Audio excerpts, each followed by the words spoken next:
श्रीराम, जय श्रीराम.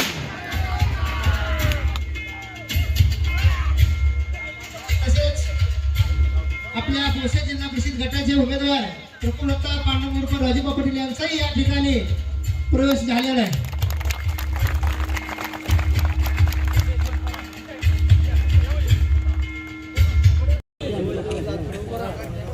भोसे या ठिकाणी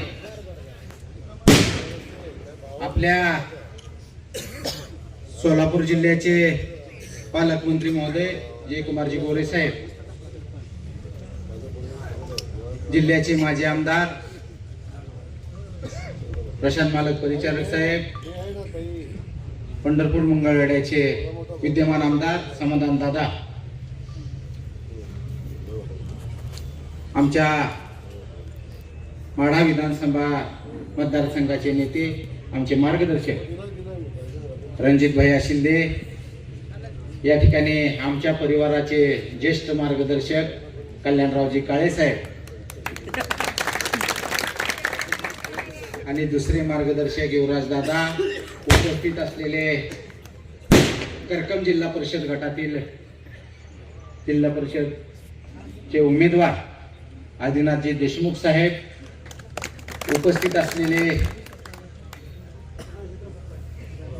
या ठिकाणी राहुलजी पूर्वत, प्रफुल्लताताई पाटील, उपस्थित असलेले सर्व राजेंद्र बाप्पा, सर्व उमेदवार, वडीलधारी मंडळी, तरुण मित्र, या पंढरपूर तालुक्यातील सर्व विभागातून आलेले नेते मंडळी, या ठिकाणी आमच्या परिवारावर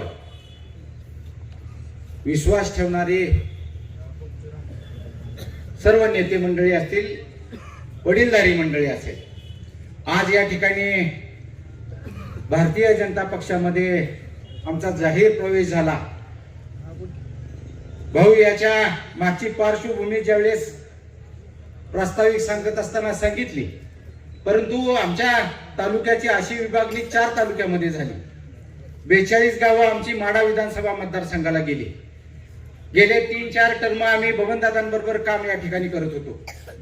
मागच्या विधानसभेला देखील रणजित भाईचं काम प्रामाणिकपणे या ठिकाणी आम्ही केलं. आणि हे काम करत असताना जरी विचारधारा आमची राष्ट्रवादी काँग्रेस पार्टी बरोबर होती, परंतु या ठिकाणी हा तालुका परिवारात विभागला गेलेला होता आणि त्या परिवाराचा एक विठ्ठल परिवाराचं एक प्रतिनिधित्व या ठिकाणचा भागाचा मी करत होतो. कोरोनाच्या कालावधीमध्ये वैकुंठवासी बापूंच्या जाण्यानंतर या ठिकाणी वयानं जरी लहान असलो तर आमच्या वडीलधारे लोकांनी, तरुण सहकार्यांनी माझ्यावर विश्वास ठेवून माझ्या मागे ठामपणानं राहिले. त्या कालावधीत विठ्ठल सहकारी साखर कारखान्याची निवडणूक मी आणि युवराजदादांनी मिळून लढवली. आम्हाला 2 नंबरची मतं त्या ठिकाणी मिळाली.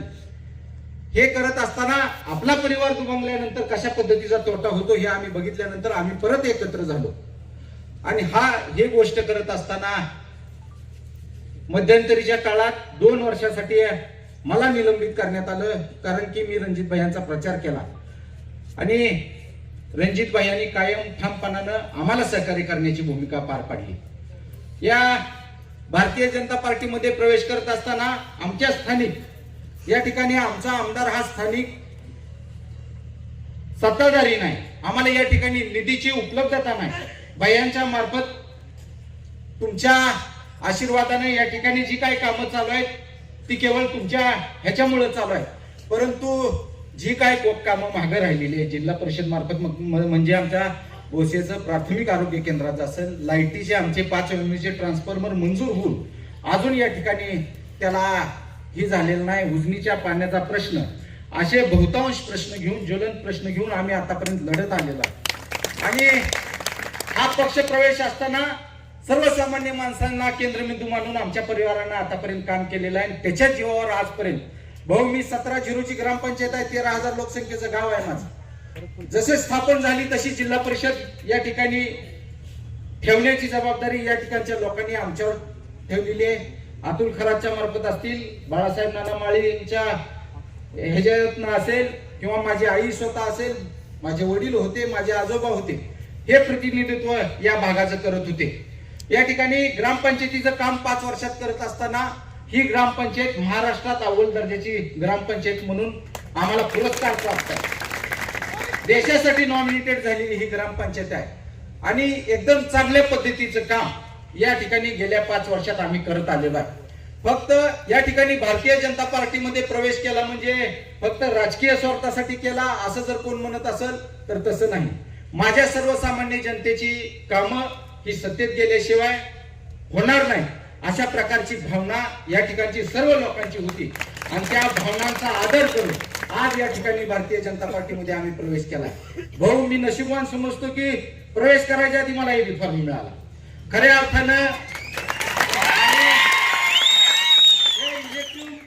माझ्याकडे असल्यामुळं किंवा तुम्हाला देखील त्याची माहिती मिळाल्यामुळं तुम्ही देखील माझ्यावर विश्वास ठेवला, तुम्ही मला फोन केला आणि तुम्ही फोन केल्या त्या गोष्टीचं नियोजन मी चेअरमन साहेब असेल आम्ही लगेच बसलो आणि दुसऱ्या दिवशीच आम्ही प्रशांत मालकाबरोबर बैठक करून आम्ही येण्यास तयार आहे.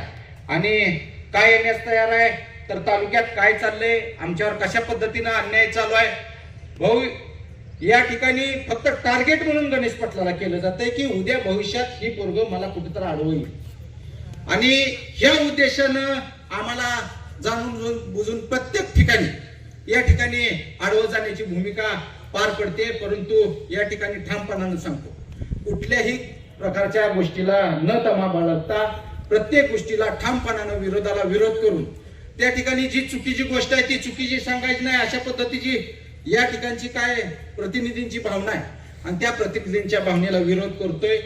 या गेले 3 पिढ्या आम्ही वेगळ्या विचारधारेत होतो, परंतु तुमच्या आशीर्वादानं या विचारधारेत आम्ही प्रवेश केलेला आहे. तुमचा आशीर्वाद कायम ठामपणानं आमच्या पाठीशी राहावा अशी प्रकारची अपेक्षा आहे.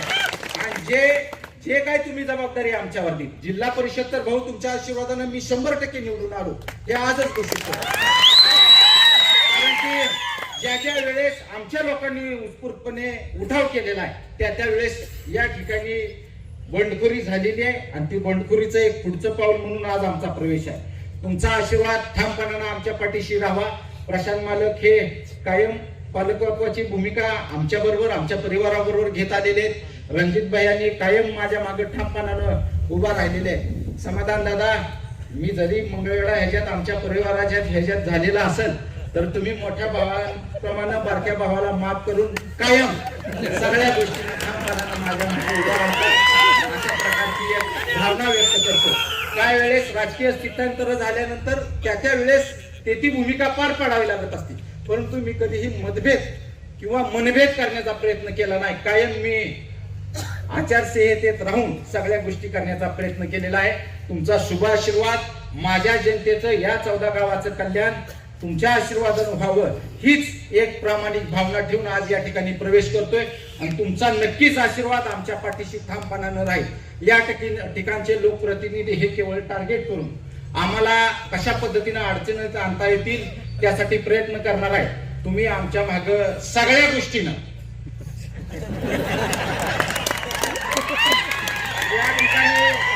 या ठिकाणी भाऊ मी फाटकाय पण नेटकाय,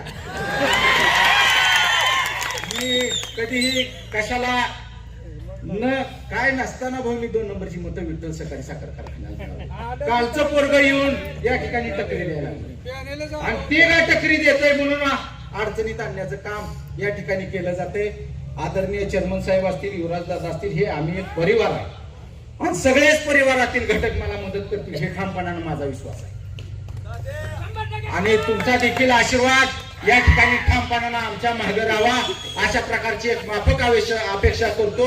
या ठिकाणची ग्रामपंचायत लेवलची कामं असतील, MSCD लेवलची कामं असतील, तहसील लेवलची कामं असतील, ती तुम्ही कायम आमच्या मागे आशीर्वाद रूपी राहाल अशा प्रकारची एक अपेक्षा करतो. या ठिकाणी आज भाजपामध्ये प्रवेश केलाय, तुमच्या विचारधारेचा आज या ठिकाणी सुरुवात झालेली आहे. काही गोष्टी हळूहळू शिकायला उशीर लागतो, परंतु नक्कीच शिकून भविष्यात तुम्हाला या ठिकाणी गणेश पाटलाला प्रवेश का दिला याचा पश्चाताप होऊ देणार नाही अशा प्रकारचं एक अभिवादन या ठिकाणी करतो. माझे 2 शब्द